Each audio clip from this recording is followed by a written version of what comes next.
Événement très important pour Mercedes-Benz Trucks, puisque c'est la première fois où on fait essayer à la presse ce camion qui est vraiment un nouveau camion. Même si l'apparence extérieure est assez similaire au précédent, à part les mirror cams à l'extérieur, tout l'intérieur a été vraiment revu de A à Z. Maintenant, vous voyez ici un overlay et cette ligne, c'est la projection du fin de camion sur la route. Et maintenant, on met la vitesse de reverse. Et maintenant, on a agrandi la visibilité. Et ici, c'est un autre overlay qui dit au conducteur qu'il est maintenant dans une image temporaire seulement pour manœuvrer le camion.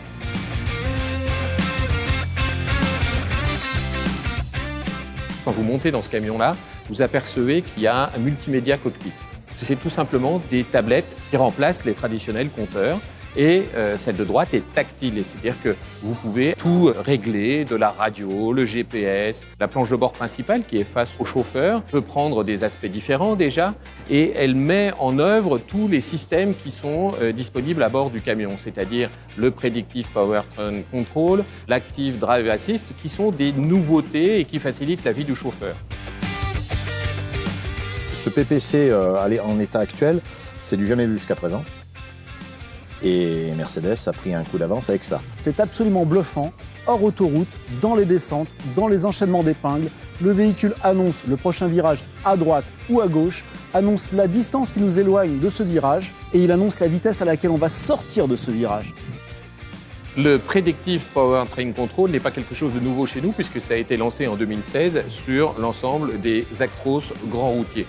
À l'origine, ce système permettait de lier le GPS et donc la physionomie de la route avec la chaîne cinématique.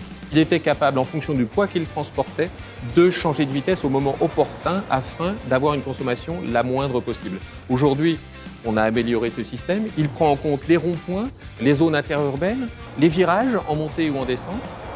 Si on rajoute à ça l'Active Drive Assist, c'est-à-dire la maîtrise du volant, alors c'est pas une maîtrise totale, c'est une assistance de direction qui capte en fait les lignes au sol et qui guide le véhicule. Alors on le sent, hein, à la conduite on le sent, le volant devient un peu plus ferme, il y a une petite résistance qui s'opère et bon, il maintient le cap, c'est pas mal, c'est dans l'esprit du camion. Hein.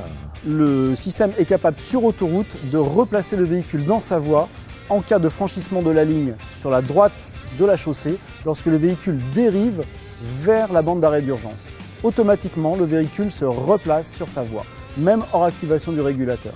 Tout ça dans le but de mieux sécuriser la conduite du camion et dans le but d'optimiser encore une fois de plus la consommation.